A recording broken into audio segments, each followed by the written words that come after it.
Hey everybody, and welcome back to Early Access Podcast. This is episode 32, and I am your host, Angelo, and I am back from vacation. And I'm tired, and I missed a lot of stuff. I went to Williamsburg, Virginia with my girlfriend, went to Busch Gardens, and the weather was awful, but it was a good time. And it's nice to be back recording again.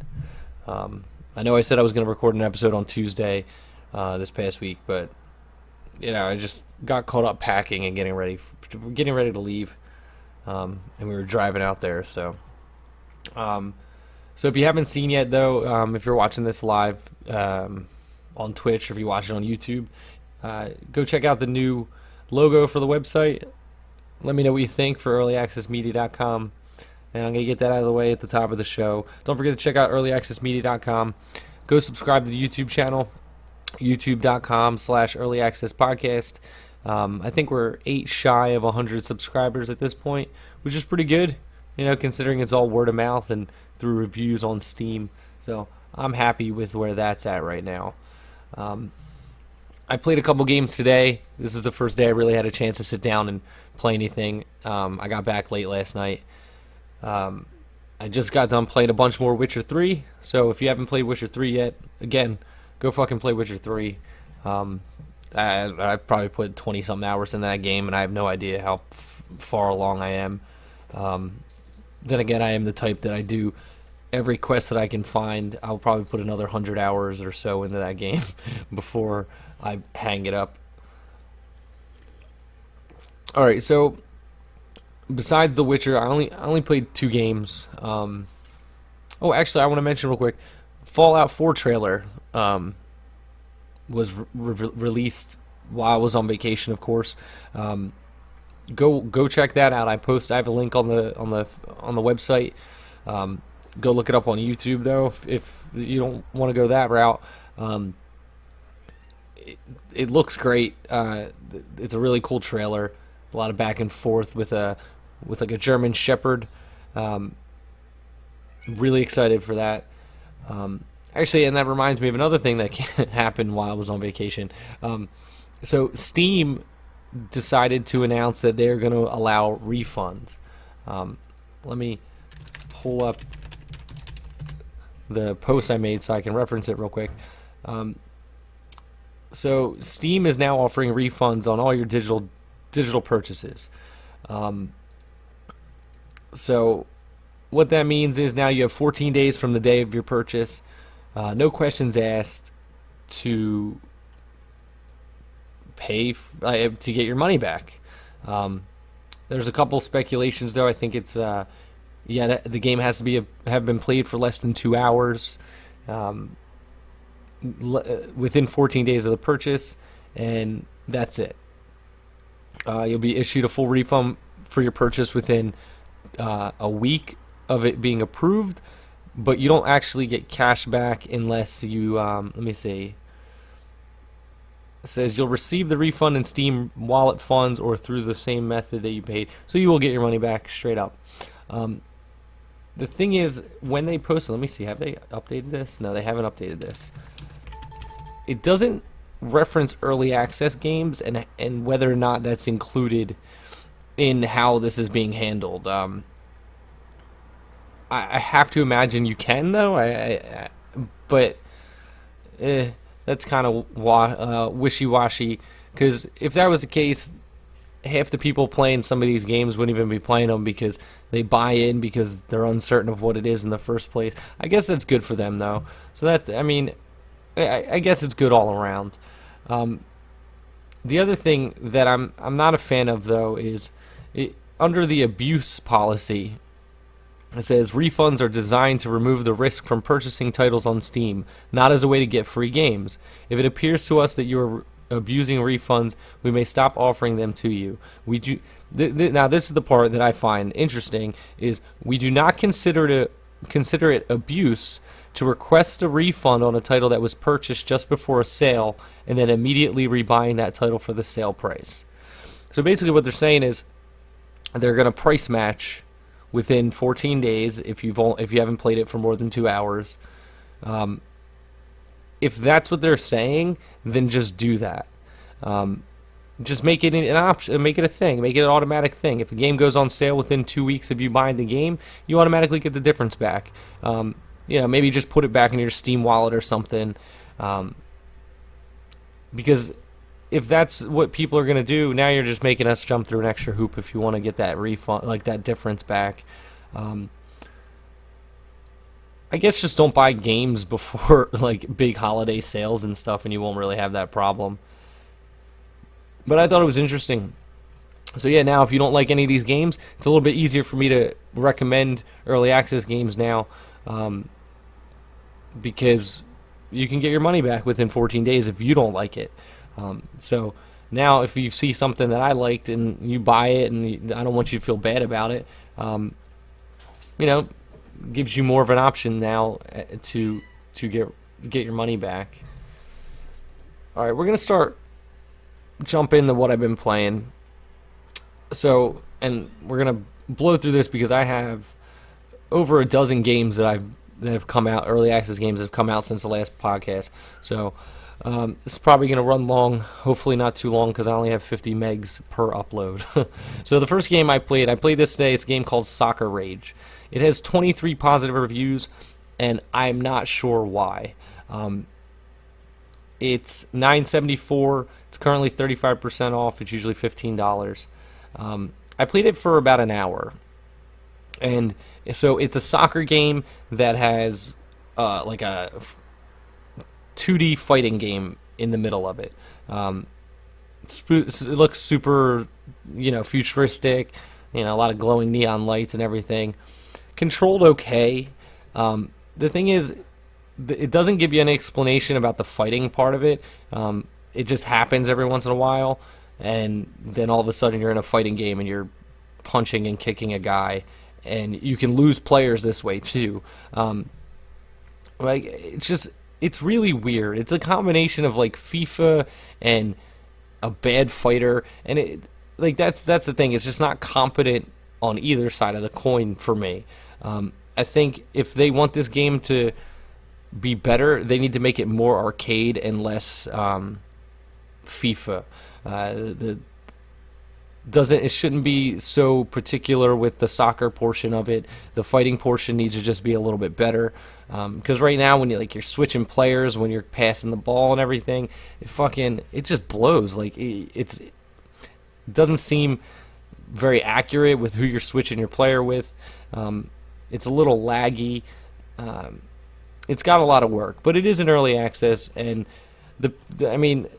it's got 23 reviews, 86% positive.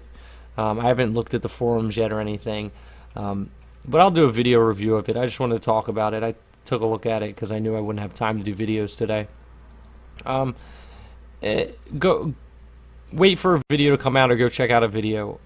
It's really up to you if you want to support it. I think over time this game's going to get better, but right now I don't think I can recommend it. Now this game I can recommend. It's called Turmoil. Now Turmoil came out 2 days ago. It's got 97% positive out of 37 reviews. You can toss mine in there too. It's $9. It's 10% off, usually $10. Now, for an early access game, this game is pretty well done already. I played it for about 2 hours today, and it gets repetitive after a while, but it's early access, so they're going to be adding new features to it. So what it is it takes place in late 1800s. It says 1899 specifically, but it's the 19th century oil rush, and it's a little sim game where you have to pick your plot of land, and then you plant oil wells, and you drill down to collect oil, and you have to have horses carry your oil and sell them to 2 different companies, or you put it in silos and you have to min-max everything. So, because the prices will go up and down as you play it, and you have to make sure you're making as much money as possible. And then you use that money to buy upgrades for your equipment, so you get a better drill, you can put more pipelines down, the horses will carry more oil. As a overall package for an early access game, I think this proves the concept very well. You can get plenty of like play out of it and enjoyment out of it, and at the price point, as long as they keep updating this game, you get, and then you're gonna get, you know, new features, new items, and everything here. I think it's gonna be a very promising game for less than $10. It already looks cool. It's got a great little art style. It's very Western looking. It's just got a lot of charm for what it is, and I would recommend checking it out. It's only $9 right now until the 12th. So for $9, totally worth your money. All right, I'm gonna save that one for last. So I'm gonna run down the games that came out this past week. Like I said, I have over a dozen here, so these are going to be really, really short talks unless I stumble upon something I really like. So this first game is called Polyball. Polyball came out a couple days ago. It's $9.89, currently 34% off until June 11th, so it's usually $14. And it says it's an indie racing physics game. The video is confusing to me, but it says it's kind of like Super Monkey Ball, Marble Madness, and now I'm watching the video. That's what it looks like. So it's a 3D. I would go more with Super Monkey Ball kind of game. It's got 8 reviews. They're all positive, but that's a low number of reviews to really gauge whether or not it's accurate. Price point is a little high for me, but so far it's got about 60 levels, it says, and they're planning on doing more through free DLC as the game goes along. You know, there's all kinds of upgrades and stuff. Yeah, it looks kind of neat. Just not my kind of game, but it looks alright. Alright, so this next game is called BIOS Racing First Person Shooter. Yeah. So they're calling it a racing first-person shooter. It says the player needs to complete different simulated hostile environments the fastest way possible. It's got 16 reviews, 87% positive. And it's a little on the high end though. It's $15.29, so it's 15% off right now. It's usually $18. This just came out a few days ago. It looks like a competent first-person shooter. It seems like with the CryEngine and the Unreal Engine, and actually not CryEngine, it might be CryEngine too, but with all the engines now being free essentially, the first person shooters coming out in early access and indie games have been getting a lot better because they have that shell there. This looks no different. It looks like a really good first person shooter, or a competent first person shooter. Yeah, it uses the Unreal Engine. As far as the racing aspect of it, the video doesn't show anything. I really don't know what that means. But people seem to be liking it, so go check that out. Like I said, though, it's a little high on the early access scale for me. Alright, this next game just looks confusing as shit. It's called New Kind of Adventure. It's $1.49 though, so for $1.50, I don't know what else you're gonna buy. It looks so fucking weird. It says, I'm gonna read it.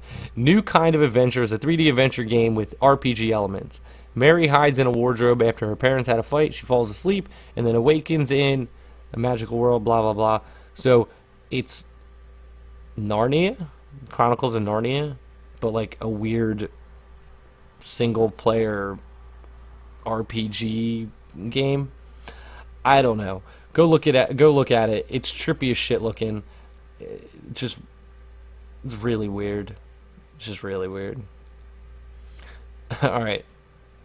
So next game, I got a copy of this today. Actually, I didn't get a chance to play it yet, and it looks like an RPG Maker game.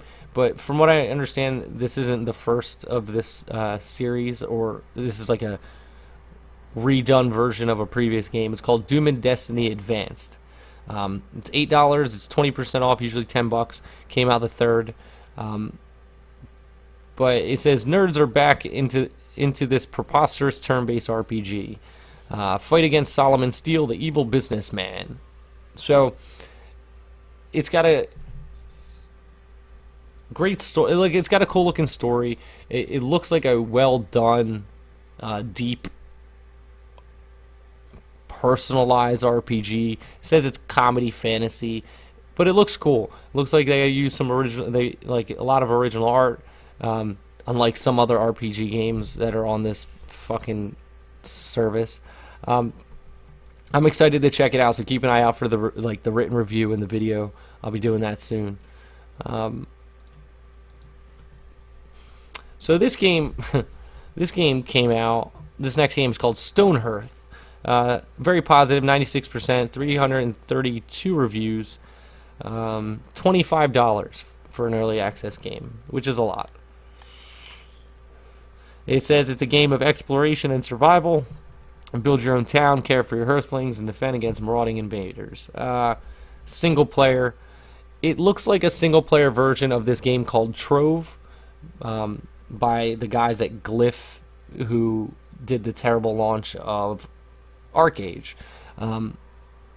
It looks really cool though, but it literally looks like a carbon copy of the game Trove, just single player. That's just my personal look of it. Just from watching the video, that's exactly what it reminds me of. You know, it's big blocky pixels, voxel based city building sim game. For $25 though, I don't know. Considering I think Trove is free, the building looks pretty deep. So actually, I lie. This is actually looks a little bit deeper than Trove does. The building looks like you have a lot more control over what you're actually building, or not. Maybe I'm just seeing things. I don't know. Go check it out if you're into these kind of games. It's $25 though. It's pretty expensive in my opinion.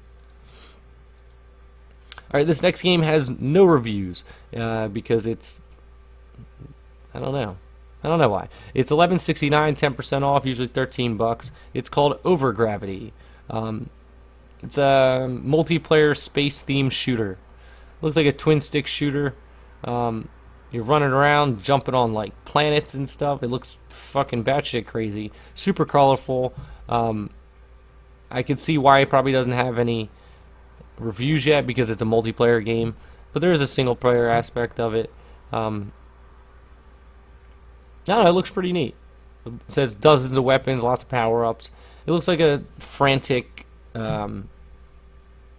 multiplayer shooter. 2D, you're jumping around.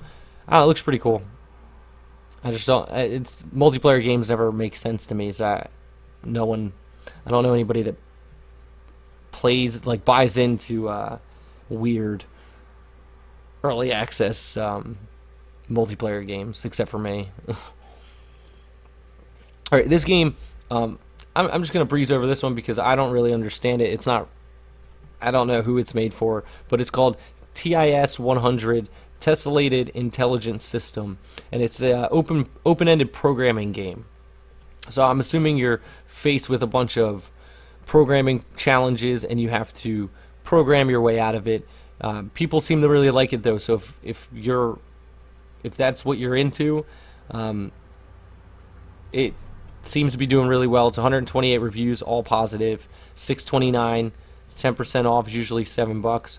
It says it's a puzzle game. So maybe you can figure it out even if you're not into programming, as just like a brute force puzzle game. All right, next game is this game called Football Tactics. It's like a turn-based football soccer game. It says football, but it's a soccer game. So you're create your own club. It's a turn-based soccer game. It looks pretty cool. It's got 10 reviews. They're all positive. It's $12.99. It's got a neat art style. It's a little pixel guys, but it's a grid-based turn-based strategy game with soccer players. It's a cool concept. Looks neat. Excuse me. As long as it plays well, I think the video looks cool. Yeah, I don't know. It looks fun. $13 might be a little bit expensive for an unproven concept, but people really like it. It looks cool. Looks like a puzzle soccer game. I find that neat. All right, next game, I can't recommend it. I just don't know enough about it, but it's called Sirius Online, and it's a space MMO.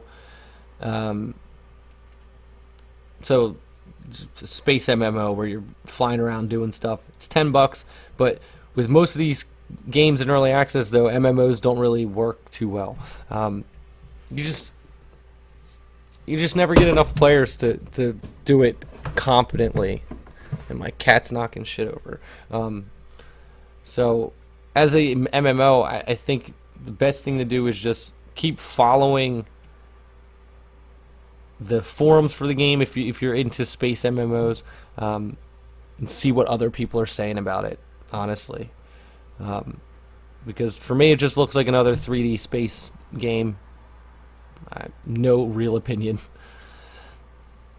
Alright, up next is this game called Wastewalkers. It's a post-apocalyptic role-playing game, top-down. It looks like Zelda-looking RPG. It's probably RPG Maker. But it's only $4.49. It looks good. It's got its own little color palettes. Looks like a RPG survival game, but in a Zelda-looking RPG Maker style. And the price point's there. It's cheap enough. It's got 28 reviews, all positive. So, people like these games. I'm not a fan of RPG Maker games, but that's personal preference. This game has 5 reviews, 100% positive. It's called Avenging Angel, and it's a steampunk first-person shooter adventure game. It's $15. Low reviews though. Guy put up a video of the first 15 minutes. I'll try to get in touch with these guys, see if I can get a little bit more than 15 minutes up there for you guys before you go throwing $15 out there. It looks good though. The art style is cool. It's a bunch of robots and stupid, choppy animations, but it looks funny. It looks fun. But like most of these games, it's really about the gameplay more than the graphics, especially when you're getting down to that low of a price point. All right, is this one? 2 games that came out the same day. I'm just gonna mention how much they cost. One game is called Instinct. It's $13. The other one is called Fleeting Ages. It is $16, and they are both open world survival games, survival sandbox games. Just at first glance, Instinct looks better. It's got 8 reviews, 75% positive. It's multiplayer co-op. Fleeting Ages is single player and co-op. Fleeting Ages looks awful.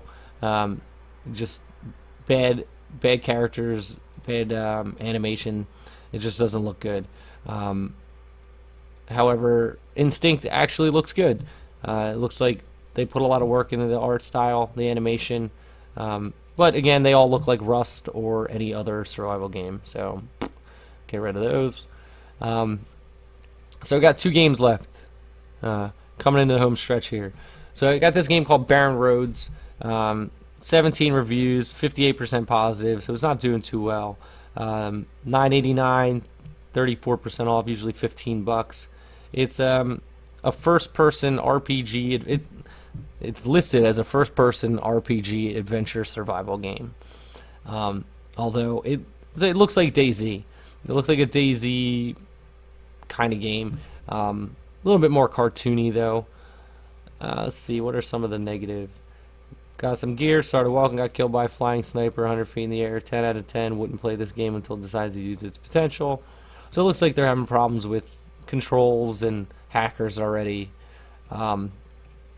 So I think that's what it is. The animation looks sloppy from the video. Go play H1Z1 if you want a survival horror game or like a survival game. for now anyway. All right, so the last game I grabbed is the one I'm probably most excited for. I haven't picked it up yet though, but I will. It's got 2,500 reviews, 90% positive, and it is made by Lego. It's called Lego Worlds. It's $15, and it's a procedurally generated Lego building game. So, open world, single player, sandbox Lego game. I mean, it's awesome. You can build any set that you want. You can build whatever the hell you want. People seem to be loving it. It looks great. You know, it looks just like all their other products. It looks like a Lego movie. Great product. I expect this to do very well. As you can tell, it's already got plenty of positive reviews behind it. I'm excited to check it out. Just to mess around with it. You know, this is the kind of game where it's not even a game. You just hang out and do stuff. It just, you know, after the Lego movie, they can't really do much wrong until the second Lego movie comes out, and then we're all going to be very pissed off about how bad that ends up being. But procedurally generated Legos, what else do you want? I mean, and you also have the option to build everything else. I don't know. It just looks like a lot of fun. Go watch some